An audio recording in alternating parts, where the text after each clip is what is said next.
예, 저는 이제 마지막 이슈로 한번 넘어가 보겠습니다. 여러분들 좋아요 많이 눌러주시고요. 많은 응원 부탁드리겠습니다. 자, 오늘 말입니다. 어저께인가요? 지금 이원석 검찰총장이 이 김건희 여사의 이 뭐 명품백 수수 의혹 관련해서 지금 중앙지검에 전담 수사팀을 꾸려서 신속하고 철저하게 수사하라. 이것을 이제 지시했다 그래요. 송경호 중앙지검장에게. 이게 어떤 의미가 있나요? 제가 봤을 때 일단은 저기 김건희 여사 명품백 관련해가지고 명품백이 아니에요. 이게 네. 파우치예요. 파우치. 그러니까 네. 제가 파우치라고 그러니까 저게 무슨 파우치냐 뭐 이렇게 축소하려고 그러냐 이렇게 비판한 사람이 있던데 이걸 제일 먼저 터뜨린 게 어디겠습니까? 네. 서울의 소리잖아요. 서울의 소리에서 작년에 파우치라고 그랬어요. 그 다음에 파우치하고 백은 다릅니다. 네. 백은 뭐 이만해가지고 거기에 이것저것 많이 넣지만 파우치는 뭐 한 요만해가지고 그렇죠. 그냥 손가방이란 말이에요. 네네. 그러니까 이제 디올백이 파우치니까 한 300만 원 했다는 그런 이야기인데 그런데 사실은 법적으로 이게 걸만한 게 없어요. 이게 네. 뭐 뇌물죄도 아니고 결국 기껏 해야 된다라고 하면 뭐가 되느냐. 이게 이른바 김명란법이라고 하는 부정청탁금지법인데 네. 그 부정청탁금지법에 공직자의 배우자가 이런 거 받아도 처벌받을 수 있다라고 하는 그런 조항이 없어요. 아, 그럼요. 그러니까 죄형 법정주의이기 때문에 조항이 없으면 처벌할 수가 없습니다. 그럼 빨리 이걸 갖다가 그 처리를 했었어야 됐는데 문제는 뭐냐면 법적인 문제와 다른 또 현실적인 문제가 있다는 거죠. 그게 뭐냐면은 아무리 그래도 그렇지 대통령 영부인이 저런 백을 뭐 그게 300만 원짜리든 얼마짜리든지 간에 받았다라고 하는 건 부적절한 것이 아니냐. 네네. 그런 생각들을 많은 사람들이 하고 있었기 때문에 더군다나 이것과 관련해 가지고는 특검법이 통과가 됐었어요. 네. 그런데 대통령이 거기에 대해서 거부하지 않았습니까? 네네. 거부권 행사하지 않았습니까? 거부권 행사하는 이유는 뭐냐면은 이렇게 총선을 앞두고 이렇게 정치적인 특검법을 한다라고 하는 거는 그거는 뭐 타당하지 않다. 네. 그렇게 이야기를 했던 건데 이제 총선이 끝났잖아요. 네. 그다음에 민주당 입장에서는 22대 되면 또 이것도 들고 나오겠다는 이야기 그렇겠죠. 아니겠습니까? 그러니까 이러나 저러나 검찰 입장에서는 법적으로 어쨌든지 간에 일단락을 내는 것이 필요하다라고 이원석 검찰총장이 판단한 것이 아닌가 저는 그런 생각은 듭니다. 이게요, 제가 법적으로 좀 우리 아마 시청자분도 궁금할 것 같은데 이게 이제 청탁금지법 있잖아요. 네네. 그러니까 거기에 예를 들어서 이 받았다는 것 자체 이게 어떤 법적으로는 어떤 이 불법이 있을까요? 그러니까 이제 부정청탁금지 뇌물죄는요. 네. 세 가지가 있어야 돼요. 직무 관련성이 있어야 되고 대가성이 있어야 되고 뭐 그런 것들이 있어야 되는데 그런데 그런 것들을 다 빼놓고 일단 일정한 금액 이상의 물품이나 돈을 받으면은 처벌할 수 있다라고 그렇게 규정해 놓은 게 그게 그 부정청탁금지법 김영란법이죠. 김영란법이거든요. 네. 그런데 이제 1년에 뭐 300만 원, 한 번에 뭐 100만 원 이상 뭐 그런 요건들이 있는데 이 물건 자체는 근데 이제 이 그 디올백이 진짜 디올백이냐 짝퉁 아니냐 뭐 그런 이야기도 있더라고요. 네네. 짝퉁이면 뭐 더 말할 것도 없을 거고 이게 진품이라고 하더라도 어쨌든 진품이라고 하면 만약에 김건희 여사가 대통령 영부인이 공직이다라고 하면 그러면 김영란법에 의해서 처벌 대상이 돼요. 그런데 우리나라 어느 법을 찾아봐도 대통령 영부인이 공식적인 공직자라고 볼 수는 없단 말이죠. 그렇죠.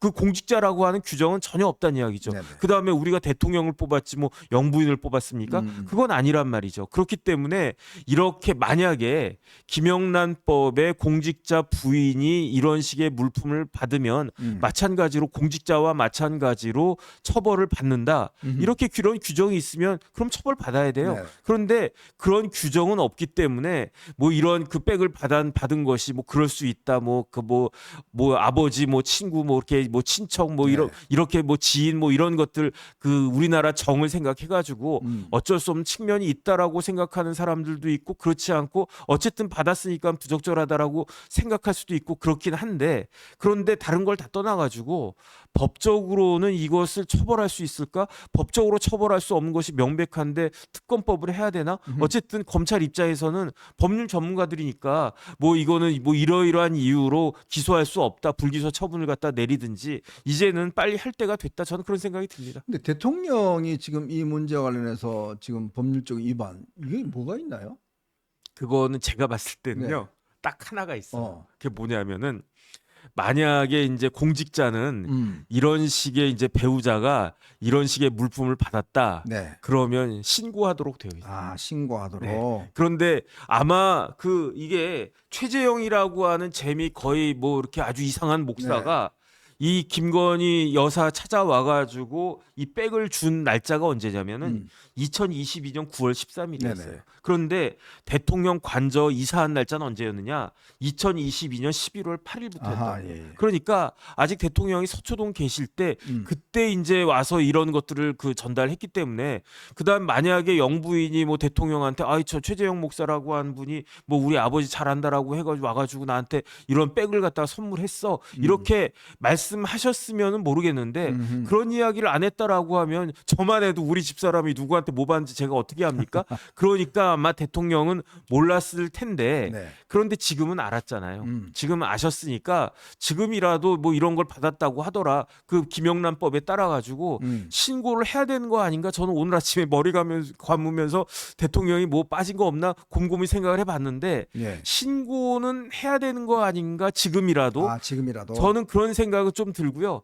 그것 말고는 걸릴 수 있는 게 하나도 없어요. 저는 그렇게 생각이 됩니다. 그렇죠. 뭐 대통령은 또 임기 중에 또 이런 형사 소출을 받지 않기 때문에 네네. 뭐 이걸 할 수 있는 방법은 없는 것 같습니다. 네. 어쨌건 뭐 검찰이 하겠다고 하니까 한번 지켜보겠습니다. 물론 뭐 아마 특검들을 계속 시도할 텐데 검찰을 통해서 뭔가 좀 빨리 명백하게 CCP가 가려진다 그러면 뭐 더 이상 뭐 이게 이의를 달기는 어렵지 않겠는가 그런 생각도 많이 듭니다. 그래도 특검을 저는 할 것 같다는 그런 생각은 그렇죠. 드는데 그렇게 무리한 특검을 한다라고 하는 것은 역풍이 있을 거고요. 그다음에 한마디만 더 말씀을 드리면 이게 특검할 사안입니까? 이게 문제가 되면 이걸 어디서 해야 됩니까? 검찰 못 믿겠다라고 하면 이걸 어디서 해야 되느냐? 공수처에서 해야 되는 거예요. 공수처 이름이 뭡니까? 네. 고위공직자 범죄수사처잖아요. 그럼 우리나라 고위공직자 중에 넘버 원이 누굽니까? 대통령이잖아요. 네. 이게 대통령 관련된 일이니까 검찰이 수사를 갖다 더군다나 대통령이 검찰총장 출신이고 그러니까 검찰 못 믿겠다. 그러니까 새로운 특검을 해야 된다. 그런데 그런 특검이 누구냐? 공수처 아니겠습니까? 네. 제가 봤을 때 이런 것만 봐도 공수처는 빨리 폐지하는 게 맞겠다. 제 개인적인 소신입니다, 진짜. 네네.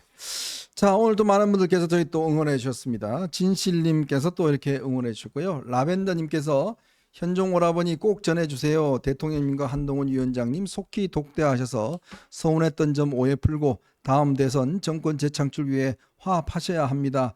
두 분 갈등설에 많은 지지자들 불안해합니다. 정말 맞습니다. 이거 혹시 보시는 뭐 대통령께서 보실지도 모르겠는데 또 한동훈 위원장도 꼭 이 말씀 라벤더님 말씀 꼭 명심하셔야 될 것 같습니다. 허정희님 고맙습니다. 아리안님 많은 사람들이 보여지기는 보수 대권자 주자 중 원 오브 댐이 아니고 탑 오브 더 탑이었습니다 라고 하셨고요. 블록체인님 오랜만에 라이브 생방송 듣습니다. 이현종님 정희진 응원합니다. 한동훈 외에 여당을 이끌어갈 리더가 있던가요? 라고 하셨고요. 솔트님 한동훈 위원장님 힘내셔서 당권 도전하세요. 우리가 응원하고 지켜드릴게요. 라고 하셨습니다. 이명수님 한동훈 위원장이 우리 보수의 큰 자산입니다. 똘똘 뭉쳐 민주당을 응대해야 됩니다. 나날이 나라가 걱정스럽습니다. 라고 하셨고요. 의정부 아빠님 이재명이 같은 게 감옥에 안 가니까 김동아 같은 게 나오더라. 어제 뭐 김동아 학폭 문제 저희가 말씀드렸죠. 몽베스님 고맙습니다. LSA님 윤석열 대통령 한동훈 위원장 제발 정신 차리고 화해하세요. 국민 걱정하는 게 정상입니까? 제발요 라고 하셨고요. 탑클래스님 진짜 궁금한데요. 왜 총선 전에 R&D 예산 삭감해서 충청도 박살나고 의대증원에서 개혁신당 좋은 일 시켰는지 진짜 궁금합니다. 최상병은 해병대 박살이고요. 꼭 총선 전에 했어야 했나요? 이현종님 개혁신당 비례 높은 득표수 어디서 보셨나요? 대치동이 1뒤 대형병원 근처가 전부 높은 순입니다. 맞습니다. 참 이 가슴 아픕니다. 솔직히 말씀드려서 참 이 강남에서 개혁신당이 많이 나왔다는 거 이거 참 여러 가지 생각해 볼 대목인 것 같습니다. HG님 이미 언론에서 총선 패배 원인이 나왔는데 위급한 상황에 민주당과 싸움할 생각은 안 하고 백서탈행하는 국힘 정말 한심합니다 라고 하셨고요. 조용진님, 현종님, 정변님 오늘 또 베리 수고하셨습니다. 마징가 제이님, 국민이 원하는 무조건 법에 맞지 않도록 특검을 해야 하는 건가요? 안 된다는 거 안 되는 거지 국민들한테 왜 안 되는지 자세히 확실하게 설명해 주면 됩니다. 라고 하셨고요. 네. 자, 오늘 또 우리 또 체리콩님께서 독재명 독이다. 이 라고 삼행시를 해주셨습니다. 운 한번 띄워주실까요? 독, 독이 온몸에 퍼지고 있는데 방관하시겠습니까? 제, 제명당 졸개들 망나니 춤 언제까지 봐줄까요? 명, 명분 없는 특검 거부권 행사 당연하죠. 흔들리지 말고 뭉쳐야 합니다. 삽니다. 힘냅시다. 라고 이야기. 독재 명 이렇게 하셨군요. 독재명이 아니라 독재 이재명이 독재하는 거 명이다. 우리 책니코님 또 고맙습니다. 자 여러분 오늘도 제가 거듭 말씀드렸지만 이제 점점 어려워지는 상황입니다. 그럴 때일수록 우리가 뭉쳐내면 반드시 하늘은 또다시 기회를 줄 겁니다. 네. 그런데 그 기회를 줄 때 우리가 준비되어 있느냐가 저는 제일 중요하다고 봐요. 네네. 준비되어 있으면 하늘이 또 한 번의 기회를 더 줄 겁니다. 자, 그 준비 갖춰내야 될 것 같습니다. 저희는 또 날 것이 좋아하는 법카 도도님 또 이렇게 응원해 주셨습니다. 공직자 부인 특별법 좀 만듭시다. 경기도민인데요. 제 세금이 어떤 와이프 시다발이 하는데 쓰였다는 것이 정말 열받네요. 라고 또 이렇게 또 분노해 주셨고요. 영님께서는요. 가방수는 특검 번지지 않도록 하려는 거 아닐까요? 그리고 한동훈 위원장이 잘 보호해 주시길 간곡히 부탁드립니다. 하셨고요. 또 탑클래스님 또 이렇게 응원해 주셨네요. 네, 고맙습니다. 저희는 내일 오후 4시에 다시 또 여러분들 찾아뵙도록 하겠습니다. 자, 여러분 좋은 연휴 보내시기 바랍니다. 고맙습니다. 감사합니다.